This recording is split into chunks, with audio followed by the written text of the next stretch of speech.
My name is Lucas, and today I'm going to be showing how I extend Python with C++. So that means writing Python modules in C++. And as a sort of added treat, I'm going to be using OpenCL, which TLDR is a tool which lets you use the GPU. GPU is super fast tool. I love you, Jensen Huang. Which allows you to parallelize operations, so you can do stuff like matrix operations quickly, and that is useful for stuff like training AI, which is extremely relevant nowadays. This video assumes you have some understanding of programming languages, and I, in writing this, am going to be using Linux, Ubuntu Linux specifically. So let's start with the programming languages part first though, right? Python, C++. Fundamentally, they're similar in some ways. They're both, I think it's like imperative programming languages. But the way that they execute and they operate sort of under the hood is very different, and they let you do very different things. So let's start with C++.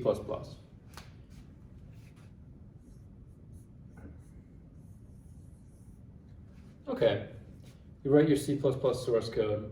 Hopefully it works, hopefully it compiles. I said compiles, right? It goes to a compiler, and then you get machine code.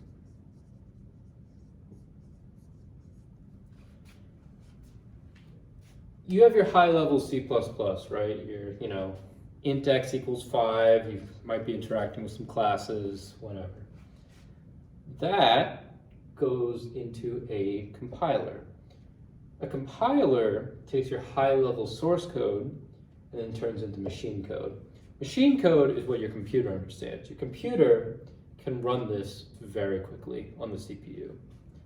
So just so we're clear, right? High-level source code down to something I can run on the CPU, and the CPU can run this extremely quickly.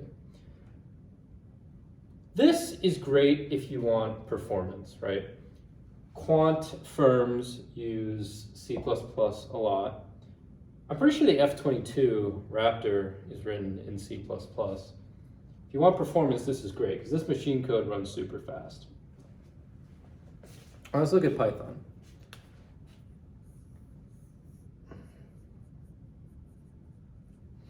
Python is a cool language for a very different set of reasons. Python is more readable. It's not very verbose the same way C++ is. You don't have to really specify types much. I could do, x equals 5, x equals, now it's a banana, x equals some BS type that I just came up with. I can put these three back to back and Python will execute it no problem. Python does not follow this typical process of compilation into machine code. And that means that this Python code you write is not being directly executed on the CPU the way, this stuff is. When you write Python code, you're actually writing code for the Python interpreter. There is no step after this. The interpreter figures, it sort of interprets what you wrote and does things for you accordingly. This is good for certain things. Python is a lot easier to read, it's a lot easier to write, for sure. And if you have something that's not super, performance requiring, but you just, you want to get it done, Python is fantastic. So, this could be things like basic scripts. If you have to generate, some graphs, things like that, right? That's not super performance heavy, or, you don't have, whether you do it in like 0.01 seconds or 0.001 seconds, it doesn't really matter. You just need the graphs. So Python's great. You can use Was it pyplot, matplotlib, those kinds of libraries. Python's cool, but it's not as fast. So why would we want to write Python libraries in C++? Well, then you can sort of have the advantages of both languages at the same time. Python is super easy to write, and C++ is really fast.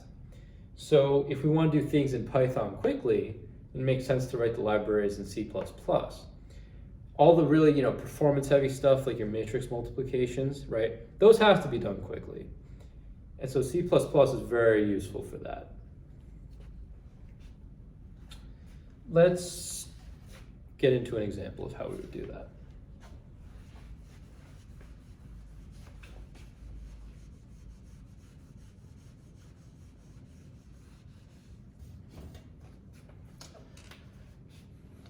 Okay, let's look at how C++ and Python would handle like some basic matrix operations.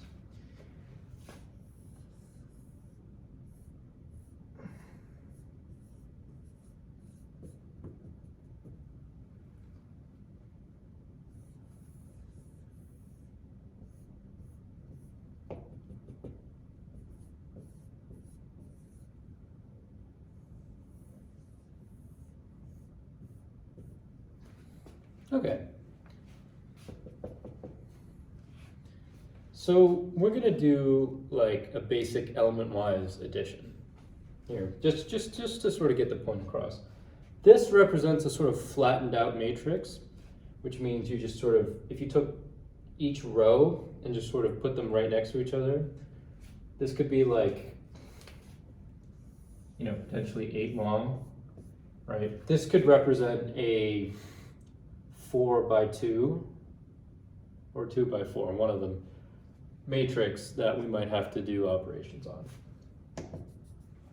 Instead of 4x2, realistically it could be like 10,000 by 10,000, but you get the idea. Okay, C++ and Python would do this very differently. But they're both trying to achieve the same thing, right?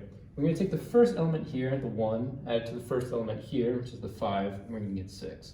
2 and 6 make 8, 3, 7 make 10, 4 and 8 make 12. C and C++ will both, C++ and Python will both get you that result, but they do it in very, very different ways, as we're going to see. In C++, these will be blocks in memory. So this will look something like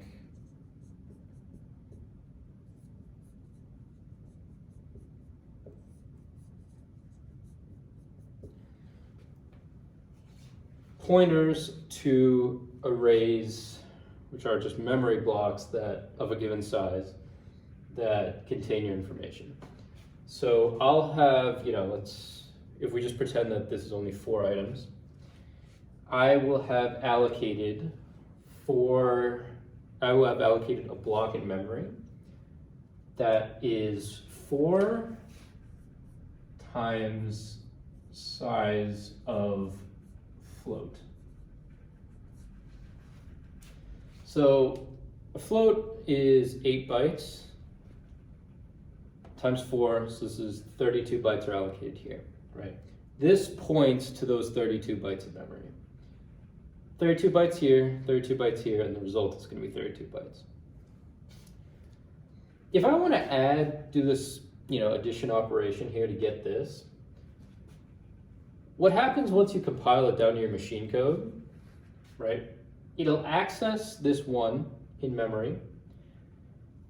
It'll put this 1 into a register. It'll access this 5, put the 5 into a register. It'll use the multiply command, or add, because we're adding, to add them together. Phone is on low power. Add them together, and it'll store them at this point in memory, 6. You get the 6. So taking these, put them in registers, add them together, store them here. Easy enough. Repeat that through the array. That's like 4 or 5 commands in your machine code.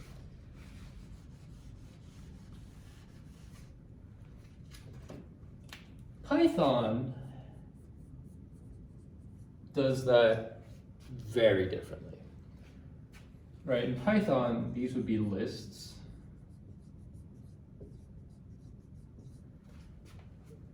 They would all be lists. And so, we're still going to add these together, put them here, add these together, put them here. But under the hood, it's insanely different. What do I mean by that? Before, right, you had your float pointers. Those were pointing to blocks. That was pointing to one contiguous block in memory. This is not a list. It's a list object, right? This is a pointer to a list object. So this list can exist somewhere in memory, and these numbers, which are in the list object, are not numbers that are stored in the same way that C++ stores them. These are references to Pylon objects. So this is a list object, not a contiguous block of memory. And these are not numbers in that block of memory, they're number objects. That means that these numbers could be stored wherever, the list itself could be stored wherever. That's all up to Python. And so when I want to add these two, right, you have to dereference the list, each of the lists. You have to access the objects within them. You have to do object-oriented multiplication together, right? Because they're not, it's not just two numbers that you can combine, they're number objects. So you have to use the methods associated with them to combine them. You have to create a new object here, right? And then, handle the memory for all of this, because there's a lot of memory management involved sort of under the hood. So new list object, create a new Pylon object under there, store the reference of it in here. That's a lot of overhead, right? Significantly more steps than C++ requires, sorry. And so you would get a significant advantage if you were to do this part in C++, but you'd still have the ease of Python with other components. Now, this is cool. This is a lot faster than, if you were doing C++, that would be a lot faster. But we can go even faster with the computing technology that we now have. And by that, I mean specifically the GPU. By the way, on that note, if I have to fight people to get my 5080, NVIDIA 5080, which is coming out in like a couple days, I am willing to do it.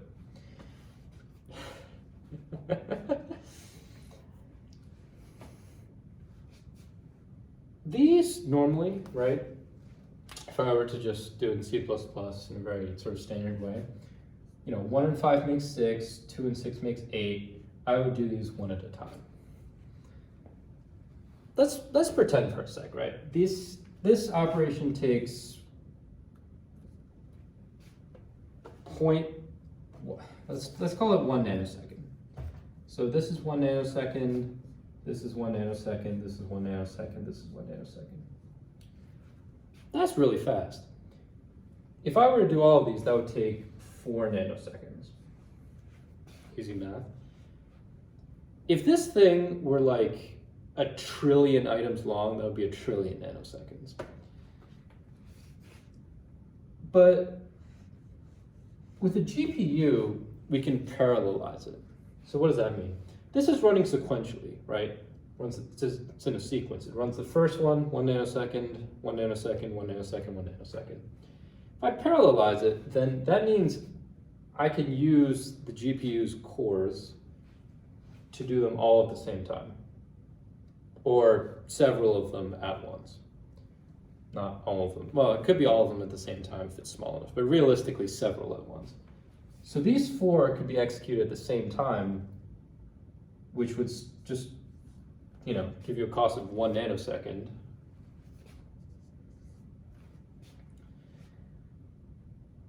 But they'll all be done. So you've effectively quartered the amount of time it takes to do this whole operation.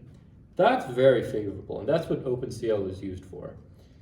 OpenCL allows you to use all of the devices on your computer or computing system. So that's the CPU, but that's also the GPU, or, if you're Mark Zuckerberg, several GPUs. And that's what we're going to get into in this next part.